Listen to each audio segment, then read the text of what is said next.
Bonjour, bienvenue sur la chaîne Reviens à ses pieds. J'espère que cette vidéo vous trouve en pleine forme. Je suis très heureux de vous retrouver et permettez-moi de vous souhaiter une très belle, heureuse et sainte année 2021. Dans cette période où tout le monde cherche la volonté de Dieu, cherche à savoir connaître une parole de Dieu pour cette année, quelle est la révélation, quelle est la parole fraîche de Dieu pour cette année, je viens par cette capsule vous donner 5 raisons pour lesquelles vous ne devriez pas faire cela. Vous avez bien entendu ce que je vous dis. Je vous donne 5 raisons pour lesquelles vous ne devriez absolument pas chercher la parole de Dieu pour cette année. La première raison, c'est si vous avez dans votre cœur un mauvais motif. Si vous avez de mauvais motifs dans votre cœur, comme la curiosité, savoir ce qui se passe chez l'un ou chez l'autre. Si ça pour vous c'est un motif pour lequel vous devriez chercher la parole de Dieu, je vous invite à arrêter tout de suite. Ne le faites pas. Si vous avez de mauvais motifs dans votre cœur, vous ne devriez pas chercher la parole de Dieu. Cherchez la parole de Dieu lorsque vous avez des idoles dans votre cœur. La Bible dit dans Ézéchiel, au chapitre 14, si je ne me trompe, que Dieu ne se laisse pas consulter par ceux qui ont des idoles dans leur cœur.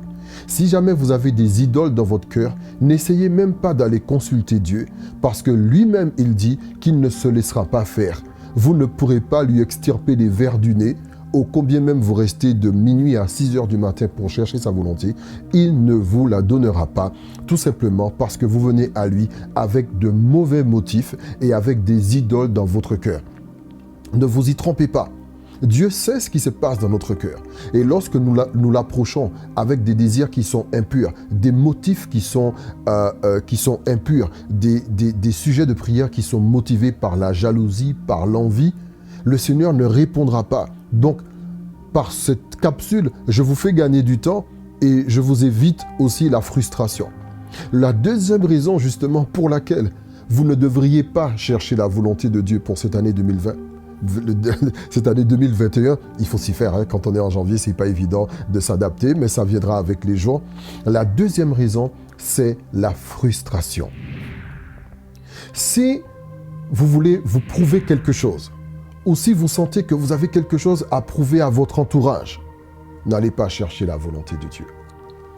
Il est vrai que plus les années passent et plus il y a une espèce de compétition ou de foire à savoir qui a reçu la dernière parole fraîche de Dieu, qui a reçu la parole la plus précise, quel est ce prophète à la mode qui vient avec la nouvelle révélation. Et vous pouvez être là assis dans votre coin et vous dire mais moi je n'ai rien reçu et vous dire moi alors j'irai chercher Dieu. Je vais chercher Dieu. Moi aussi, je veux avoir une parole. Moi aussi, je veux avoir une révélation. À moi aussi, Dieu parle. Et lorsqu'on sort de là, on sort avec une vision, avec une révélation. Et on vient dire, Dieu m'a parlé. Dieu m'a dit. À moi aussi, Dieu parle. À moi aussi. Et ça, vous voyez, en fait, ça décline de la première raison. Le motif n'est pas pur. Et ensuite, il y a de la frustration dans votre cœur. Et c'est la frustration qui vous a emmené vers Dieu. Et le motif, ce n'est pas un motif qui est valable.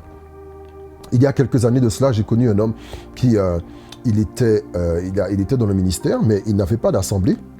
Il s'avère qu'il souffrait du manque d'invitation un peu dans les assemblées pour prêcher la parole de Dieu. Et il m'a dit, Marc, tu sais quoi, je veux commencer une assemblée. Parce que moi aussi, je peux commencer une assemblée. Toutes les personnes, tous les autres ont une assemblée et moi, je n'en ai pas, mais moi, je vais en créer une. Je vais créer une assemblée, comme ça, je n'aurai pas à mendier pour prêcher dans les églises de ces différents pasteurs. Moi aussi, je vais créer une assemblée. Et moi, j'étais de l'autre côté au téléphone. Je disais, je ne suis pas trop sûr que ce motif soit valable. Mais bon, écoute, je lui ai rien dit, j'ai gardé ça dans mon cœur. Après, je lui ai dit, écoute, vas-y, si c'est Dieu qui t'a dit, vas-y. 5 ans plus tard, l'église n'existait plus. Tout simplement parce que cet homme a ouvert une assemblée, pas parce que Dieu lui a dit, pas parce qu'il a reçu une parole claire et précise de Dieu pour sa ville et pour sa propre saison, mais il a ouvert cette assemblée par frustration. Donc si aujourd'hui dans votre cœur, vous êtes frustré parce que vous voulez prouver quelque chose à quelqu'un, vous voulez prouver aussi aux autres que vous entendez la parole de Dieu, cela c'est un faux motif, une mauvaise raison pour laquelle vous devriez chercher la parole de Dieu. La troisième raison pour laquelle vous ne devriez pas chercher la parole de Dieu pour cette année 2021, justement, c'est parce que vous avez honte de dire que vous n'avez rien reçu. Je sais de quoi je parle. Souvent, il y a c'est aussi une frustration, mais ça va encore plus loin. C'est la honte de ne pas avoir reçu quelque chose et la frustration, pardon, de ne pas avoir reçu quelque chose et la honte de le dire. On a honte de dire qu'on n'a rien reçu de la part de Dieu. Donc, je vais dédramatiser par ce message et demander à toutes les personnes qui sont prophétiques ou qui sont prophètes, soyez relax, soyez cool. Il n'y a pas de honte. Il n'y a pas de honte à dire qu'on n'a rien reçu de la part de Dieu. D'ailleurs, c'est une grande preuve de maturité et je crois que le Seigneur se glorifie aussi dans cela, dans la maturité et dans l'humilité de dire « je n'ai rien reçu de la part de Dieu ». D'ailleurs, l'une des choses qui m'a marqué chez mon père spirituel lorsque je l'ai rencontré pour la première fois, il y a eu un enseignement qu'il nous avait porté. À l'époque, je faisais partie de la communauté des hommes d'affaires du plein évangile en Martinique.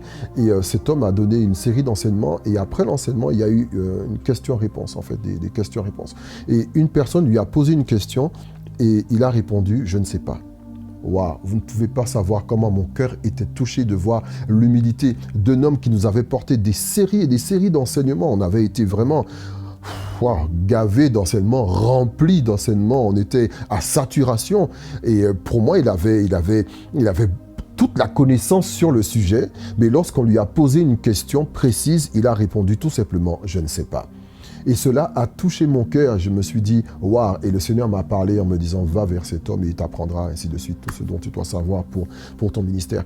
Et je vais vraiment dédramatiser pour beaucoup de personnes. N'ayez pas honte de dire que vous n'avez rien reçu de la part de Dieu. C'est une preuve d'humilité, c'est une preuve de maturité, c'est une preuve de respect vis-à-vis du Seigneur et vis-à-vis de vous-même.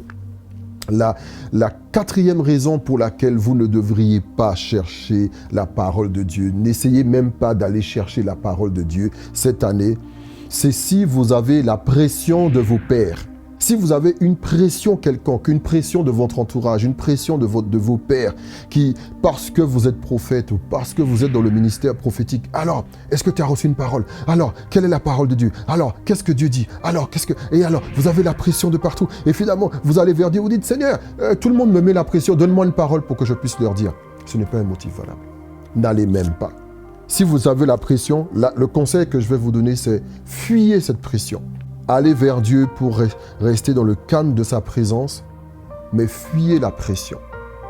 N'allez pas vers Dieu nécessairement parce que le peuple vous met sous pression et parce que vous devez ressortir avec une parole de Dieu. Si vous ne ressortez pas de là avec une parole de Dieu, c'est votre ministère de prophète ou c'est votre ministère prophétique qui est remis en question. Ainsi de suite, les hommes vont vous juger. Eh bien écoutez, laissez les hommes vous juger.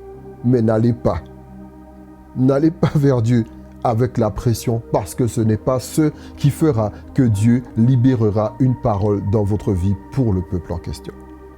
Et la dernière raison pour laquelle vous ne devriez pas aller chercher une parole de Dieu en 2021, la dernière raison, c'est la plus importante, c'est si Dieu vous a déjà parlé. Lorsque Dieu vous a déjà parlé et que vous retournez encore, lui poser la question pour laquelle il vous a déjà répondu maintes et maintes fois, il risque de ne plus vous répondre. Pas parce qu'il ne vous aime pas, mais parce qu'il vous a déjà parlé. Il s'attend plutôt à ce que vous mettiez en pratique ce qu'il vous a dit. Pourquoi je vous laisse ce message aujourd'hui?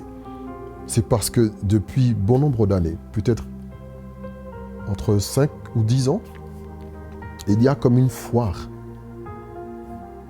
à la parole prophétique au mois de janvier. Le mois de janvier, décembre, janvier devient presque le mois des pronostics. Il y a 3 ans de cela, un prophète qui a justement subi la pression de ses pairs, qui a certainement connu la frustration de ne pas avoir reçu quelque chose ou de prouver quelque chose aux autres, parce que ce prophète était très connu dans son pays, il bénéficiait de plateformes extraordinaires, des plateformes très très grandes, avec de très grands noms dans les ministères. Et ce prophète, tout simplement, suite à la pression, il a cédé à la pression, il a cédé à la frustration et à la honte. Et ce qu'il a fait pour pouvoir pour crédibiliser son ministère, il a donné un certain nombre de prophéties au mois de janvier. Mais il s'avère que quelqu'un, je ne sais comment, a découvert que toute cette suite de prophéties qu'avait donné le prophète n'était que copier-coller de ce qu'avait dit une voyante auparavant. Je dis bien auparavant. Ça veut dire que la voyante a donné toute sa série de prédictions et le prophète ensuite a donné toute sa série de prophéties, mais qui n'étaient en réalité que des prédictions mot pour mot de la voyante. Tous ceux qui l'adoraient, l'ovationnaient, l'adulaient la veille, l'ont laissé tomber. Son ministère international a pris un coup terrible et sa crédibilité aussi a pris un grand coup. À vous tous qui m'écoutez, et je sais que parmi vous, il y a des personnes qui sont très prophétiques. Il y a des personnes qui reçoivent des messages de la part du Seigneur. Je ne suis pas contre ces choses, bien au contraire. Mais si j'envoie ce message aujourd'hui, cette parole aujourd'hui dans votre vie, c'est pour enlever de la pression sur votre dos et c'est pour que les choses soient aplanies et dédramatisées. N'allez pas chercher la parole de Dieu sous de mauvais motifs. N'allez pas chercher la parole de Dieu si vous savez que vous avez des idoles que vous portez dans votre cœur. Parce qu'on ne peut pas servir deux maîtres. N'allez pas chercher cette parole de Dieu si c'est une pression qui est mise par vos pères, par vos pasteurs, par votre entourage et vous sentez qu'il faut que vous prouviez quelque chose aux autres. Vous allez vers Dieu avec de mauvais motifs. Et je veux vous épargner une énième frustration parce que le Seigneur ne va pas répondre. Mais ce sont plutôt les démons qui viendront vous répondre. Et ils vous donneront des messages qui ne sont absolument pas de Dieu. Donc je vous en supplie, si vous vous retrouvez dans une de ces situations, repentez-vous plutôt. Fuyez la pression. Enlevez la pression de votre cœur ou de vos épaules. Et fuyez cela. Repentez-vous devant Dieu. Et laissez le Seigneur vous parler en temps et en heure, comme il le juge bon. C'était mon message pour vous en ce début d'année. Certainement, le Seigneur a beaucoup de choses à vous dire, mais que vos oreilles restent collées à son cœur, à sa poitrine, comme l'apôtre Jean. Et en temps et en heure, il vous donnera le message qui sera approprié à votre entourage et à votre génération. D'ici là, que Dieu vous bénisse et on se reverra très bientôt pour une nouvelle capsule. Je vous invite, si ce message vous a béni, à liker et à partager. Surtout faites-le en ce début d'année à toutes les personnes que vous connaissez, qui aiment prier, qui reçoivent des paroles de Dieu. Mais surtout, dites-leur, voilà des raisons pour lesquelles tu ne dois pas aller chercher Dieu. Si dans ces raisons-là, tu te trouves, repens-toi, dédramatise, sois relax, ne subis aucune pression, n'accepte pas la frustration, ne va pas vers Dieu avec les mauvais motifs et ton cœur sera dans la paix et tu pourras faire plaisir à Dieu. Que Dieu vous bénisse et encore une fois, très bonne année 2021.